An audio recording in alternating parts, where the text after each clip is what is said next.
Hey everyone, this is the first of a two-part series on nationalism and the era of good feelings. So, the era of good feelings is generally used to describe James Monroe's 2 terms in office. And this phrase was coined actually at the time when a Boston newspaper referred to the inauguration of Monroe as this great time period. Later, historians will adopt this terminology as well and refer to that time period as the era of good feelings. And the period's nickname suggests that the Monroe years were marked by a spirit of nationalism, optimism, and goodwill. And in some ways, they definitely were. We see one party, the Federalists, fade into oblivion, and Monroe's party, the Democratic Republicans, end up adopting some of their policies, but they completely dominate politics during this time period. So this perception of unity and harmony, however, can be a bit misleading, and it's certainly oversimplified. Throughout the era, people have heated debates over tariffs and the national bank and internal improvements and public land sales. Also, we see a stark rise in sectional tensions over slavery. And this idea of political unity, because there's only one Democratic, or there's one party, the Democratic Republicans, is also a bit misleading because that party itself will begin to fracture and eventually form new parties. So in reality, the era of good feelings, the moments of like intense nationalism and unity, it may be safe to say, or safer to say, that they were from 1816 until the United States experiences its first economic panic in 1819. But of course, those dates are subject to debate. So let's talk about Monroe, shall we? He fought in the American Revolution. He suffered through the winter at Valley Forge with General George Washington. He became a prominent man in Virginia politics. He served as Jefferson's minister to Great Britain and Madison's Secretary of State.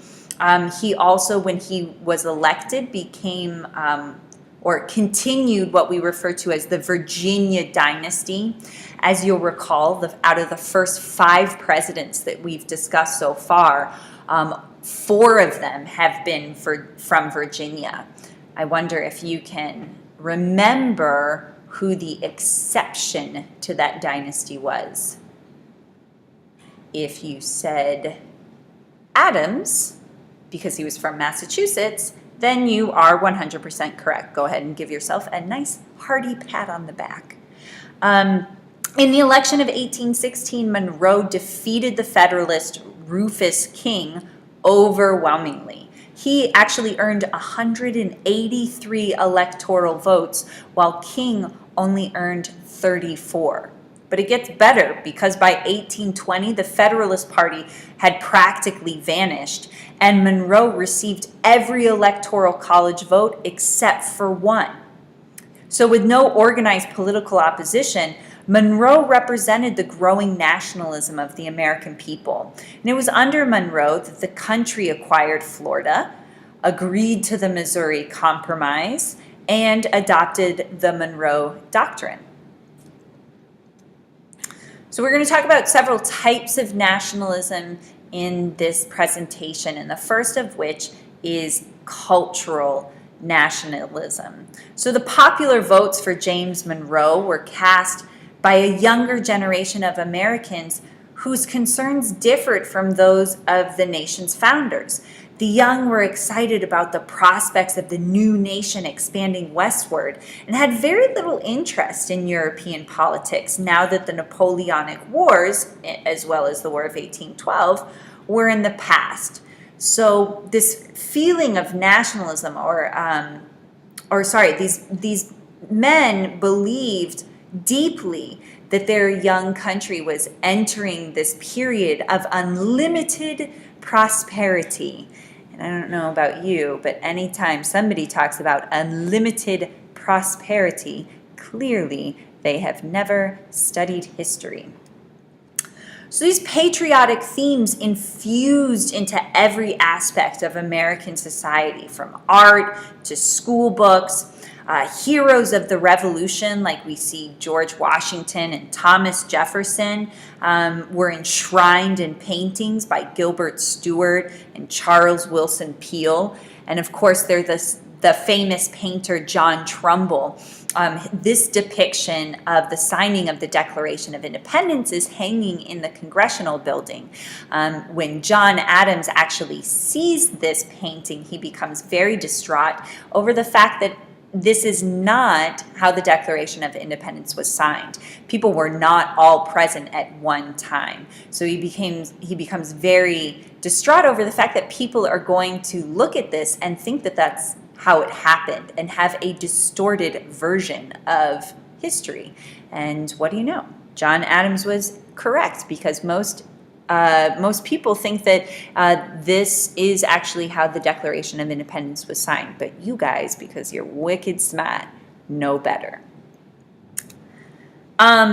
We also see the fictionalized biography extolling the virtues of George Washington, which was written by Parson Mason Weems, becomes widely read. And I'm not sure if you've heard of this story, but most children, even in my generation, grew up with this story that George Washington, when he was younger, he cut down a cherry tree, and when his father confronted him about it, he, respectfully and holding his integrity, says, "I cannot tell a lie," and admits to chopping down the cherry tree, even though he knows that admitting that is going to get him in trouble with his father. Well, it turns out that actually never happened. Weems was just embellishing on George Washington's character. And it was also intended to be a story for how children should behave, kind of a moral tale for kids. But if anybody ever tries to sell you that tale of George Washington chopping down a cherry tree, one, you know that it's wrong now, and two, you can remember where it came from.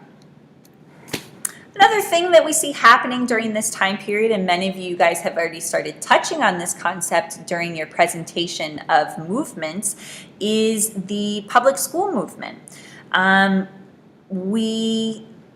The expanding public schools embrace Noah Webster's blue-black speller, and yes, this is Noah Webster of the Merriam-Webster Dictionary. You can thank him for why there's speaking, when people say we speak American, they aren't 100% incorrect. Noah Webster wanted a language that represented the people, as opposed to English coming out of Britain, which he thought was stuffy and represented the aristocracy. Why are there certain letters and words that don't make any sense? Like, why does color end with an E?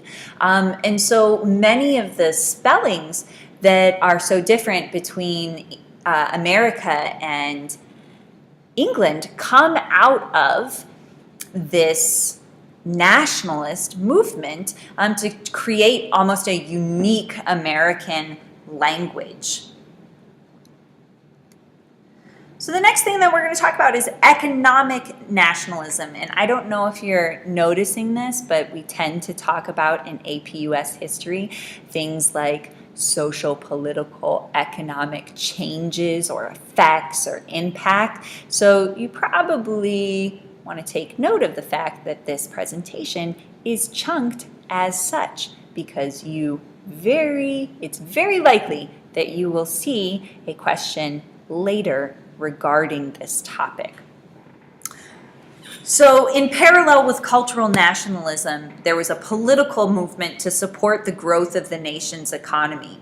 And this was through subsidizing internal improvements, like the building of roads and canals, and then also protecting U.S. industries from European competition. And much of this was done through one way this was done was through the Tariff of 1816. So before the War of 1812, Congress had issued lower tariffs on imports as a method of raising government revenue. Can you remember whose plan that was to create tariffs that had a tax on imports? If you said Alexander Hamilton and it's part of his three-part economic plan during Washington's presidency, then you are correct.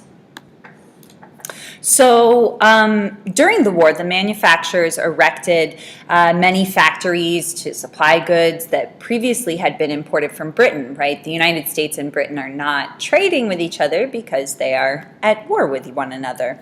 But during peacetime, the American industry or industrialists feared that British goods would be dumped on the now open American markets, and it would take away a lot of their business. So Congress raised tariffs for the express purpose of protecting U.S. manufacturers from competition. And this is the first time that we see this happen with the Tariff of 1816.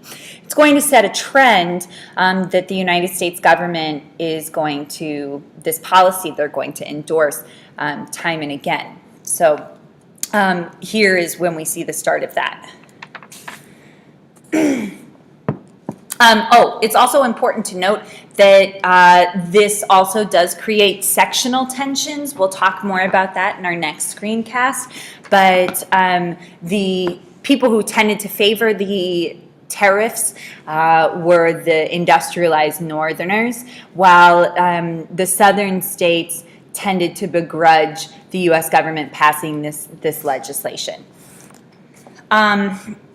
In terms of Henry Clay and his American system. So Henry Clay, a man that we are going to talk about continuously, very involved in politics, he was a representative, a congressman from Kentucky, and he proposed a comprehensive method for advancing the nation's economic growth.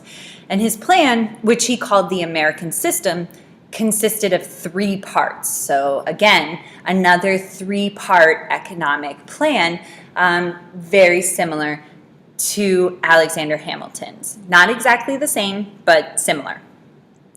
So the first part of that was the protective tariffs, which we already went over, a national bank, and internal improvements. And Clay argued that the tariffs would promote American manufacturing and also, in addition, raise revenue with which the United States could then use to build up their transportation system, creating roads and canals.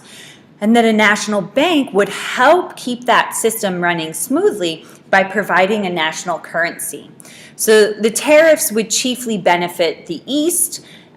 Internal improvements would promote the growth in the West and the South, and the bank would aid the economies of all sections. So this really, in Clay's eyes, was a very nationalist, good for the entire country program.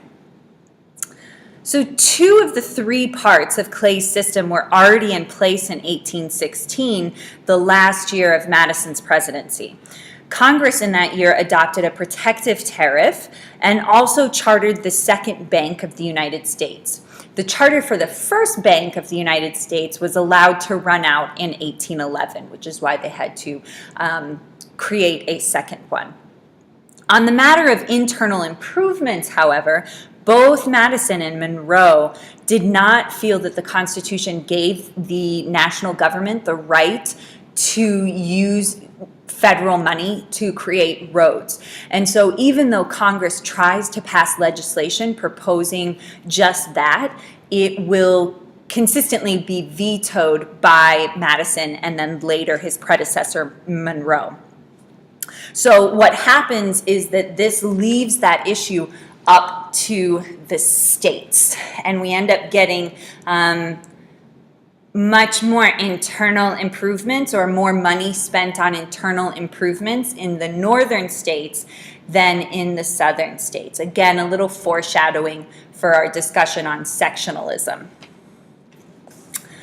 The other big event that happened economically during the era of good feelings is the Panic of 1819. I'm not sure if you've talked about panics before, but a panic is an economic term. We're not necessarily meaning everybody's running around and screaming, though that certainly can happen as a result of an economic panic. But a panic is an acute economic crisis that usually is followed by a depression. There's usually bankruptcies and unemployment and a slew of economic problems that result from a panic. And this panic of 1819, which was really the first it was the first economic crisis that happened during a time of peace, happened because of the Second Bank of the United States. What they did had tightened credit in a belated effort to try to control inflation. And many state banks closed and many state banks closed and unemployment, bankruptcies, and imprisonment for debt increased sharply. Which I think we had here, yeah. So as a result, let me go back. Sorry, guys. So the Depression was most severe in the West, where many of the people were in debt because they speculated on land during the post-war euphoria. Again, if you're not familiar with what a speculator is somebody who kind of gambles with their investments. They hope to win big very quickly. And so they invest in these risky schemes or risky businesses and plans in order to have a larger payoff. The more risk, the more potential the payoff. And so speculating very rarely goes well in American history. We'll talk about that again later. But many people after the War of 1812, and they were feeling so good about the U.S. and they were wanting to expand, so they went and they bought up all this land. But then when the Second Bank cinched the credit for that land, people were left unable to pay. And so this caused kind of this domino effect in the economy. But definitely the West was the hardest hit. And as a result, the bank panic and depression, nationalistic beliefs were shaken. In the West, the economic crisis changed many voters' political outlook, and Westerners began calling for land reform and expressing strong opposition to both national banks and debtor's prison. A debtor's prison is some place you go as a result for not being able to pay your taxes or to pay your bills. It's kind of an interesting concept, right? We're going to put you in jail where you are not working and where it's going to cost us money to pay for you to be in jail. And then you have some maybe menial task that you're doing and you make a small amount of money, and once you pay off your debt or once somebody pays it off for you, then you are allowed to be released. It's kind of a backward system.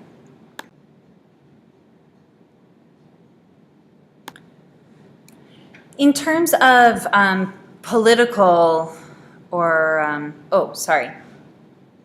where did we get? Yeah, okay. So a political reason or a principal reason for the rapid decline of the Federalist Party was its failure to adapt to the changing needs of the growing nation. And having opposed the War of 1812 and presided over a secessionist convention at Hartford, the party seemed completely out of step with the nationalist fervor that was going around at the time. After its crushing defeat in the election of 1816, it stopped being a national party, and it failed to even nominate a candidate in 1820. So, meanwhile, the Democratic Republican Party, as the only remaining national party, underwent some serious internal strains as it adjusted to changing times. Members such as John Randolph clung to the old party ideals of limited government and a strict interpretation of the Constitution. Most members, however, adopted what had once been Federalist ideas, such as the need for maintaining of a large army and navy and support for the national bank.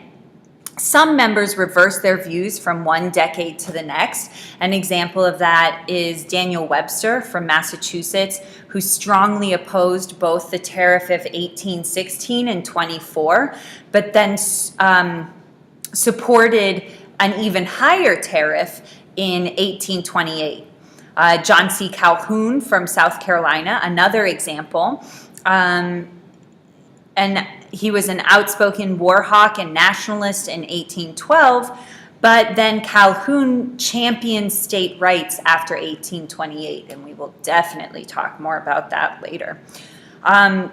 So political factions and sectional differences were more intense during Monroe's second term, when Monroe, honoring the two-term tradition, declined to be a candidate again. 4 other Republicans sought election as president in 1824. So how this election split of the Democratic-Republican Party came to the emergence of 2 rival parties is something that we're going to talk about a little bit later. Next, I want to talk about our good buddy, Chief Justice John Marshall, and his Supreme Court decisions that carry on. So one Federalist official that continued to have major influence throughout the years of the Democratic-Republican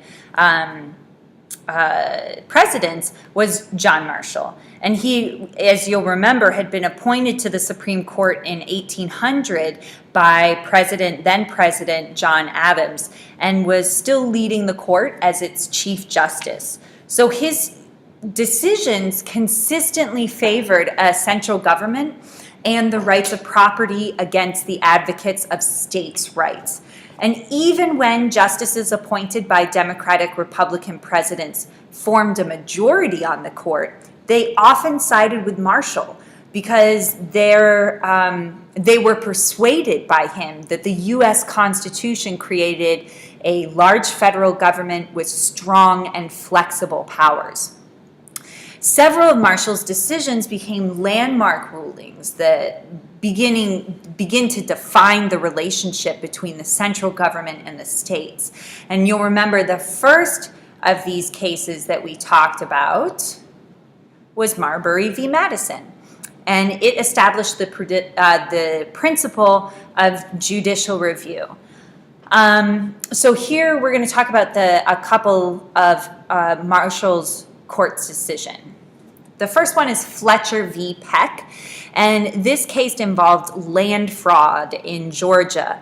Marshall concludes that a state could not pass legislation invalidating a contract, and this was the first time that the Supreme Court declared a state law to be unconstitutional and invalid. In Marbury v. Madison, the court ruled that a federal law was unconstitutional. So that's the precedent set by Fletcher v. Peck. In Martin v. Hunter's lease, the Supreme Court established that it had jurisdiction or power over state courts involving constitutional rights. And in Dartmouth College v. Woodward, This case involved a law of New Hampshire that changed Dartmouth College from a privately owned college into a public institution. And Marshall struck down the state law as unconstitutional, saying that a contract for a private corporation could not be altered by the state. The state does not have the power to get involved in private business. So now it's your turn. I want you to find out the significance, what happened, and the significance of the following court cases: McCullough v. Maryland, Cohens v. Virginia, and Gibbons v. Ogden. These are located in your textbook on page 247, but they are very popular and well-known Supreme Court cases, and you are more than welcome to look these up online. Again, avoid, dubious websites such as ask.com or Yahoo Answers. There are plenty of credible sources that you can go to, even if it's the encyclopedia or Wikipedia. Please go there rather than going to those other websites. So I expect that to be a part of your notes, and that's something that we are most certainly going to discuss in the next class. So please come prepared with that information. And that is the end of this screencast. The second one is going to also be on nationalism regarding foreign affairs and internal improvements and westward expansion.